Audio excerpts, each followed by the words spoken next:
I'm Rosanne. I'm Elliot. And I'm Shelley. I remember when it was that time, the couple of weeks before, and it was like, oh, what's going to happen? Are we going to go knock down? And, you know, initially it felt like, oh, it's just a cold. What's all the fuss about? I remember we went to the supermarket and we got some shopping, and we went a couple of days, and every time we went, they sort of got less and less in the shops, and this really weird sense of like, what's going to happen? Do you remember just before it happened, it all really happened? We went on holiday. We went to Athens, didn't we? And we flew back in, and it was all just getting odder and odder as we were there, and things were shutting down. And we flew back into Gatwick, and there was no one there. Gatwick was empty. It was so weird, wasn't it? And then it was a bit of a, for me, okay, things are happening, and things are going to be really different for a while. Yeah. This isn't just a little thing. This is a big deal. Yeah, it's like every person thing. What do you remember about lockdown? I couldn't see my friends. Yeah, that was tricky, wasn't it? Yeah, I think you got quite sad. Yeah. I think it made you feel quite miserable. You couldn't see your friends. But we spent lots of time together, didn't we? Yeah. The three of us. Playing games. Yeah. And you, for a while, you stopped going to nursery, and Ma stopped working and then was at home looking after you. And that was the first lockdown. That was the second lockdown. Elliot couldn't go to school. Yeah. So that was quite different again. I just remember, in a way, everything just got really kind of simple. Like, we didn't do anything. We didn't make any plans. We just stayed at home. I mean, I did the shopping. I went into one shop a week. You know, I did Morrison's on a weekend, and that was the only shop. And it was so strange. It was perfect for you, though. Yeah. It was just really odd. I worked for the NHS, so I carried on going into work, not too far. But there was a kind of, in the NHS, we were told to stop seeing clients. I work in a mental health service, and we were told, you know, don't just see people who are in crisis. But it was, as a team, we were trying to work out, you know, what are we doing? How are we going to operate? And I think we started using like video conferencing for the first time, which was really strange. And of course, in the mental health team, you're helping clients who are going through their own thing. But in the lockdown, everyone was going through it. As staff, we were going through the same thing that clients were going through. So being able to separate what's going on for us as staff and what's going on for clients just was really, really tricky. And weirdly quiet as we cancelled all our routine work. But then also, you know, trying to kind of find ways to make contact with people and check that everyone was okay. Yeah, was just really, really draining, and that everyone being in that zone where everything's uncertain and it's just not clear, you know, how is this going to end? How are we going to get over this? I think as well, you work with older adults, don't you? So there was all the stuff that was starting to come through around people going back into care homes and huge COVID rates in the area you were working in, and how profoundly impactful that was on staff as well, not just you know, there's a lot there to process around what's going on with your client group, in terms of the individuals, but also in terms of the bigger picture. I think your service really saw. Yes, and the way that we work with people is by connecting with people and visiting people and having those relationships, and all of a sudden that was really, stop. Exactly. It was sort of only in absolute emergencies, which really, really changed how we connected with people and how we help people. I think I found it really odd, actually, because physically and geographically, we lived in a place that was very, very close, and it was quite closed off. It was at the end of it, literally close. Yeah, it was very quiet. It was really, really quiet, and it didn't stop being quiet. And there was a road kind of at a 90-degree angle to the end of the road we were on, where, you know, every Thursday night everybody was out bashing pans, and, you know, for V-Day they were all singing Vera Lynn, you know, and sounding like they were having a jolly old time about 11 o'clock in the morning. But the bit we lived in was really, really quiet. And something, I think, you know, we moved here, and this is a terrace, and it's a terraced row of houses, and it sounds like the people here were really close-knit over lockdown, and they were all having the chairs out in the front garden and chatting to each other down the road. And you know, it's easy to romanticise things, and I'm sure there were other challenges, But yeah, I felt a bit like we were out on a limb, actually, despite the fact that it was such a close environment. I think, especially reflecting on it now, it feels like it was quite isolated. And we used to see people walking past, and our friends used to come up through on the way to the park. And I think we did have a few, oh, look, accidentally we bumped into somebody at the same time when we're all out for a walk. Oh, gosh, how did that happen? Sort of encounters, which helped. But I think it was quite isolated in some ways. There's something about the way it was set up that made it feel a bit more isolated.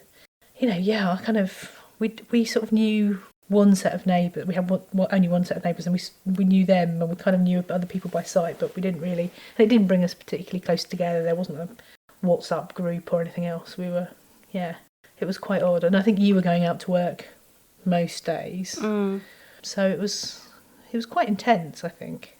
Yeah. I think especially when it was at the beginning and you guys would go out for your hour of exercise. Yeah. And that would be it. And I think, there were people that we kind of bumped into who seemed to have the same exercise hour. But it was really quite isolating. I think everything shrunk, didn't it? We just didn't go anywhere, and our geography just got much smaller. Sort of. I mean, in a lot of ways, yeah. We didn't go anywhere outside Folkestone to visit people. But I don't know if you remember, we used to go out for an hour on the bikes every day, didn't we? Around Radnor Park. Around Radnor Park, and then beyond. So we ended up just randomly cycling down lots of roads around Folkestone and having a look and seeing what people's houses were like and what their gardens were like, and just probably going to bits of Folkestone that we wouldn't have gone to otherwise, just to have somewhere to go that wasn't just riding around Radnor Park again and again and again, because it was driving me mad. But we did do that. We did do that too. But I think, in a weird way, we probably saw more of Folkestone. Yeah. I remember that one day that we went. Can you remember we went out for a ride, and there was somebody, I don't know if you do remember, outside one of the residential homes in the West End, singing. She was sat outside the window and she was singing, so all the people who lived in the residential home could enjoy having somebody singing and a bit of entertainment. And riding around Radnor Park, and one of the things I really remember is just how, all the playground was shut off, wasn't it? We couldn't play in the playground. The gate was shut. It was all locked. It was chained up. That's right. And do you remember all the grass got really tall? Yeah, because no one could go there. Yeah, it was really weird, almost like an abandoned town somewhere. Yeah. Where something really bad had happened because, all the grass grew up in the playground. That's a really quite a strange thing. Yeah, it's a really kind of strong image for me of that kind of something's gone really wrong here. And it was really nice when we finally got to go back in again, wasn't it? It felt very special. How do you think we've changed? Do you think we changed?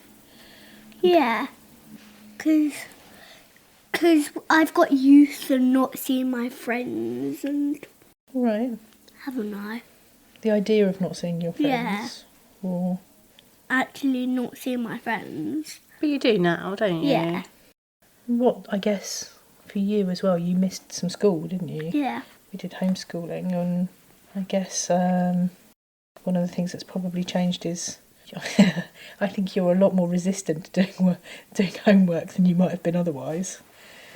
I think you've changed in terms of going, nope, home is for home, school is for school. I think sometimes you've got a definite line about that might have been different otherwise.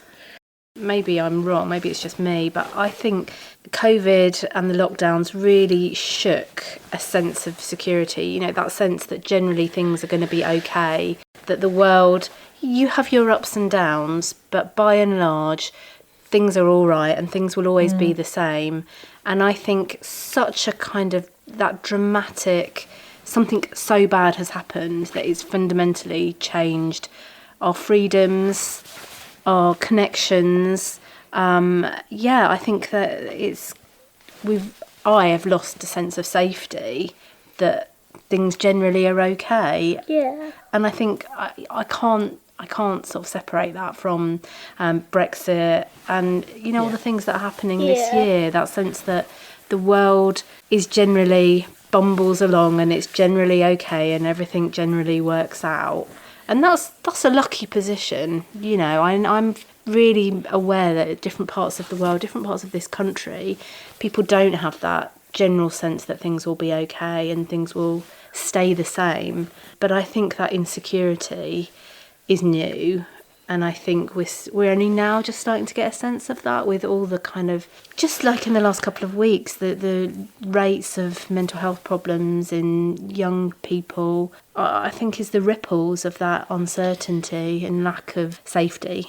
I think from my perspective, in terms of my experience, yours is very different, but my working pattern and how I work has really changed. I used to be out the door most days at 7, quite often not going home until 7, 8 o'clock, and really not being able to prioritise spending time at home. But of course, not being able to go forced us all to realise that we could actually work remotely or in hybrid. And I think that's changed things in terms of people's expectations around, certainly people who do my kind of work, around expectations about having time for family. And that's suddenly being actually, I am going to prioritise being at home a bit more. I do want hybrid working at the very least because it gives me opportunities to do that. I think it's also had an impact on how people communicate with each other at work, though. And actually some of the relationships, and looking at the relationships that we have in the team with people who've joined since COVID and since we now have moved to really a remote working pattern, are different, and the support is different. And I think we're still working that out. That's still a big swing. We've gone from one style of doing things to another style of doing things, and we're working out on the way the things that have, been thrown up in the air and how those are settling. And I think that's about, there's good and there's bad about that. Yeah. I think there's positives and negatives, aren't there? Yeah. We were saying only the other day, we got home and you weren't here, and Elliot was like, "What do you mean?" And I was saying, before COVID, you 4 days a week, you would leave before he woke up and normally get home after he'd gone to sleep. And I think that really kind of shocked you. I think you've forgotten what that was like. He's just completely now got used to you being at home pretty much all of the time, which I know sometimes can be a bit much, but I certainly think, as you say, in terms of family life, I think it's made a really big difference, but a really positive one. Definitely, and looking at how I'd want to work in the future, there's no way I'd want to go back to that model. There's no way I'd want to go back to 4 or 5 days a week in the office, away from home, putting in those hours. In that way, I think it's really negative, and I don't want to, somebody who manages other people, I don't want to enable or facilitate that either. I wonder if that will change Folkestone, like if there'll be there'll be many less people leaving to commute every day. If there's more of an expectation that people will stay and work in Folkestone, even if they're doing it from home, how that will change how people relate to being here. Well, that was part of the weird thing about buying this house, wasn't it? It's got a funny little room upstairs. There used to be the toilet. It's an Edwardian house, and it used to be the toilet. So it's a tiny, tiny little room that you can do anything useful with. And the estate agents marketed it as a dressing room, which is but it's quite clearly a home office. It's quite clearly, which is what we use it for now. It's a little tiny office. But just that actual spaces as well, and what people are looking for in spaces and what you expect from a space. And again, I'm aware that I'm really lucky because I've got colleagues, particularly younger colleagues who are renting, for whom working from home is really hard because they're sat on the edge of their bed using in the one room they've got in a shared house.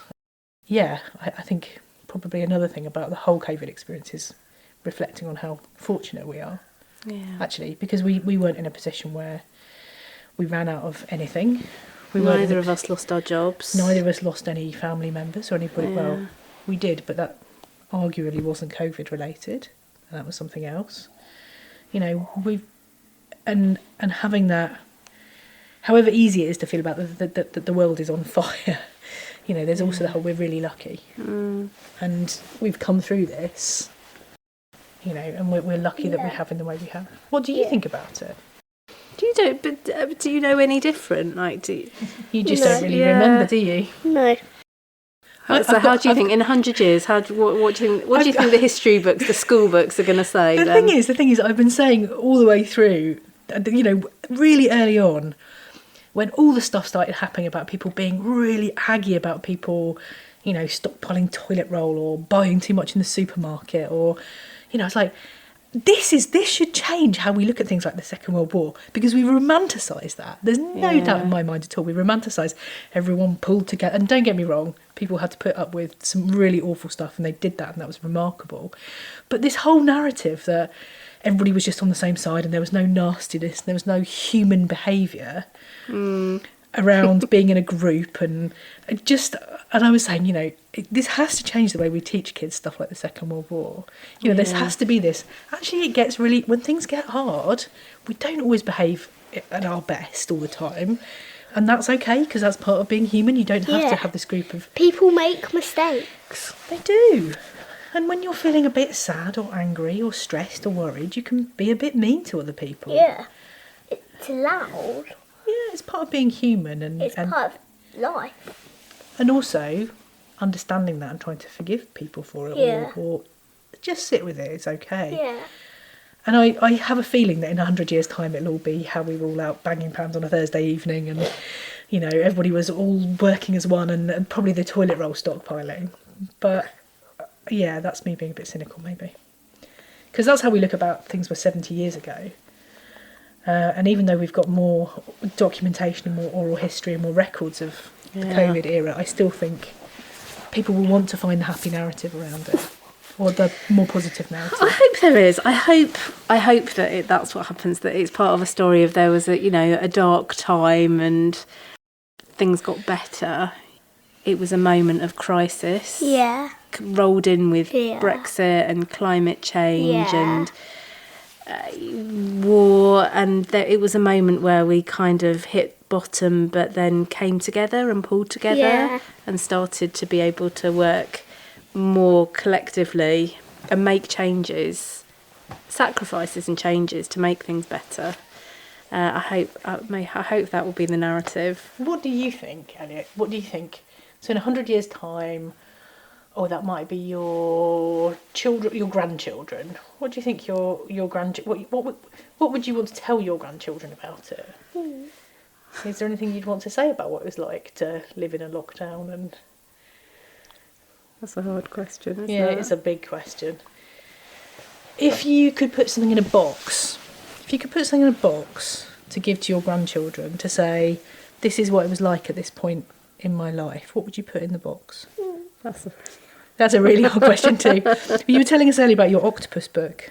Do you think your octopus book would be? Yeah, Elliot remembers doing some learning about octopuses. An octopus book. Where we went off on our bit of a... Do you remember all the crazy things we did to fill time? No. Do you remember we did things like we made butter, didn't we? From cream. We made cheese. We built a castle out of boxes. What else did we do? We did science experiments. Do you remember the science experiments? Yeah, in the cupboard over there. In the cupboard, yeah.